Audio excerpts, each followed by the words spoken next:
Inireklamo ang isang babae sa Maynila dahil sa hindi pagpapasweldo sa mga nirecruit niyang virtual assistants.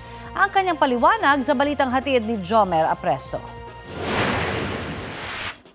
Hating gabi na nang mapasugod ang mga taong yan sa Barangay 555 sa Sampaloc, Maynila. Inirereklamo nila ang isang babae na nang-recruit umano sa kanila para maging virtual assistant. Lahat sila hindi pa rin daw sumasahod kahit mayroon namang trabaho na pinagagawa sa kanila. Isa sa mga biktima ang 23 anyos na fresh graduate na noong Agosto pa raw na-recruit. Personal niya raw nakakilala ang babae kaya agad siyang nagtiwala. Bago mag-umpisa sa training, pinagbayad raw sila ng 2,000 pesos para sa mga gagamitin nilang equipment tulad ng laptop. Nagpagawa rin daw ng introduction video ang babae sa mga biktima para hindi na sila sumalang sa job interview. Ang 24 anyos na biktima namang ito, pinangakuan daw ng 50 hanggang 70,000 pesos na sahod sa oras na matapos ang kanyang training period.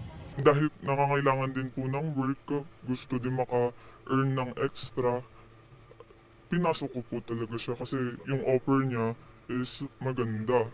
Nang magkausap-usap na mga na-recruit, hindi raw nagtutugma ang mga pangako at maging ang mga trabaho na iniatas sa kanila. Sinubukan pa umano nilang kausapin ang babae pero nagalit daw ito kaya humingi na sila ng tulong sa mga otoridad.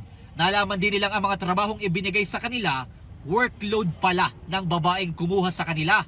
May mga sinasabi po siya ng mga tao which is hindi naman po pala talaga nag-e-exist, ganun. Which is gumawa po siya ng iba't ibang email which is siya rin naman po pala may hawak ng email na yun. Marunong lang po talaga siya gumawa ng kwento. Magaling po siya. Isa po siyang pathological liar. Ayon sa barangay, 16 ang mga nabiktima ng babae. 7 pa lang ang nagreklamo sa kanila. Tumanggi magbigay ng pahayag ang babaeng inirereklamo. Pero paliwanag daw niya sa barangay, maging siya ay naloko lang din ng agency kung saan niya pinasok ang mga biktima.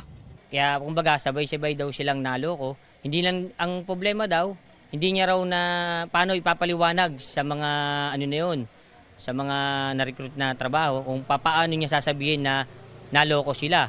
Napagkasunduan sa barangay na babayaran ng babaeng ng recruit ang mga biktima para sa mga buwan na ipinasok nila.